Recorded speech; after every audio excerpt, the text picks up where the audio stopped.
It happens in the dark. When the world goes quiet and the performance of the day finally ends. Your body shifts, the weight of consciousness dissolving, and your hand reaches out, not for a person, not for your phone, for the edge. You pull it up, not just over your shoulders, but over your ear, tucked under your chin, wrapped around your fist. There is a specific, non-negotiable geometry to how it must rest against your skin. If the weight is wrong, if it's too heavy, too light, or God forbid, a top sheet with no texture, the descent into sleep becomes a hostile negotiation with the void. You have been told this is childish, a remnant of the nursery, a security blanket for a grown adult navigating Zoom calls, mortgage payments, and the quiet terror of the 3 a.m. doom scroll. You might even laugh about it. I can't sleep without my blanket, you say, like it's a quirky flaw. But it isn't a quirk. It's a silent, nightly ritual of self-preservation. And here is the paradox at the heart of this video. The thing you clutch in the darkness is not just cotton or wool. It is a prosthetic boundary. It is the surrogate embrace you learn to give yourself, because at some point in the blueprint of your nervous system, the world failed to feel like a place where you could safely let go. You are not just sleeping with a blanket. You are renegotiating the terms of gravity. You are manufacturing a pressure that tells your vigilant, ancient brain the perimeter is secure. The drawbridge is up. You can unclench your soul now. And here is what psychology has discovered about people like you. It is not just about warmth. It has never been just about warmth. Before we go into the psychology, let's say what most people have never had anyone say to them. If you cannot sleep without a blanket, if you reach for it automatically, if its absence creates a specific kind of unease, you are not childish. You are not weak. You are not broken. You are someone whose nervous system found an extraordinarily intelligent solution to a very real problem. And that solution, quiet, private, requiring nothing from anyone, has been with you, faithfully, every single night. In the UK, 1 in 4 people experience a mental health problem each year. In the US, anxiety disorders affect over 40 million adults. And yet, the science of self-soothing, of the body's need for consistent physical regulation, is only now beginning to be taken seriously.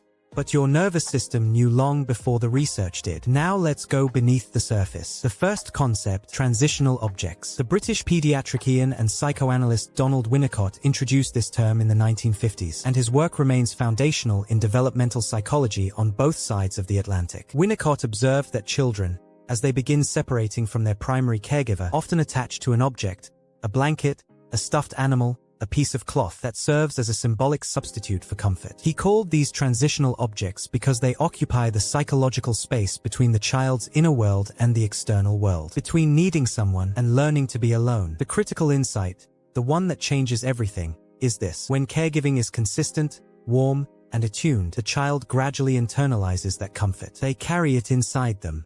The object becomes less necessary because the feeling it represented has been absorbed into the self. But when caregiving is inconsistent, absent, or emotionally unavailable, the object does not become less necessary. It becomes more. The second concept, your nervous system's biology. When you lie down in the vast, empty space of the bed, your brain's default mode network activates, the neural circuitry responsible for self-referential thought. The voice that ruminates, that analyzes that awkward message from Tuesday, that catastrophizes tomorrow's meeting. Did you pay that bill? Why did you say that thing 5 years ago? You are fundamentally alone in this room. The blanket intervenes. Its gentle, consistent pressure activates C-Tactile Afferents, nerves in the skin specifically designed to register gentle, non-threatening touch. This sends a direct signal to the vagus nerve, bypassing the overthinking neocortex and whispering to your amygdala in a language older than words. Containment, boundary, safety. The blanket is not an idea. It is a neurochemical signal. And this is why weighted blankets are now used in therapeutic settings across the NHS in the UK and clinical practices across the US, shown in multiple studies to reduce cortisol levels and activate the parasympathetic nervous system. What you have been doing intuitively, for years, in the dark, science has confirmed. You were not being childish. You were being wise. The third concept, attachment theory. John Bowlby, the British psychiatrist whose work transformed developmental psychology and remains the bedrock of therapeutic training in both the US and UK, proposed that every child develops an internal working model, an unconscious blueprint of what relationships feel like. Whether comfort is available, whether needs will be met, whether reaching for soothing will result in warmth, or in rejection. For children with secure attachment, the internal working model says, comfort is available. Needs are acceptable. Reaching for soothing is safe. For children with insecure attachment, with caregivers who are unpredictable, dismissive, or overwhelmed, the model says something more complicated. Comfort is unreliable. Needs are risky. Find another way. The blanket, for many people, is that other way. If your attachment style leans anxious preoccupied, the blanket is the guaranteed return. The one thing that will always be there. If you lean dismissive avoidant, the blanket is the boundary. I don't need a person. I have my fortress. Either way, it is the solution your nervous system found when the primary solution, another human being, proved too unpredictable to rely on. Winnicott wrote, "There is no such thing as a baby. There is only a baby and someone." What he meant was this: human beings do not develop in isolation. We are shaped, regulated, taught what is safe and what is dangerous, entirely in relationship. And when that relationship is cold, the self learns to find warmth wherever it can. There is a grief in this that is rarely named.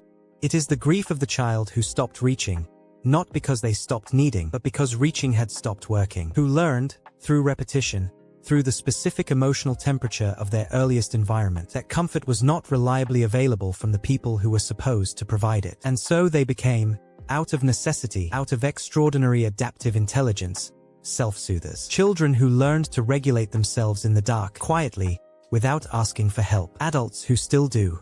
The emotional toll is not dramatic.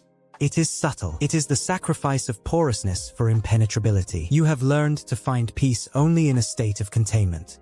But connection requires permeability. Love requires you to let the drawbridge down. And the deeper fear, the one the blanket is guarding against, is not just the cold air. It is the primal, wordless terror of complete vulnerability. If I let go completely, I will not be okay. This complicates simple moments, doesn't it? A partner rolls over in the night and steals the cover. You don't just feel cold. You feel violated. The boundary has been breached. You pack for a trip and feel a spike of low-grade dread because the hotel comforter won't have your texture. That specific weight, that specific ratio, that signals home. You're not being picky. You're grieving the loss of your external nervous system. And sometimes, you lie awake at 2 a.m. The public you, capable, composed, held together, quietly replaced by the night you, small, and holding on for dear life. This pattern doesn't just show up at night. It shows up in the daylight too. In your relationships, you might be the partner who needs the edge of the bed, the space, the air, the blanket as mediator. Because physical proximity can feel like a loss of self-sovereignty.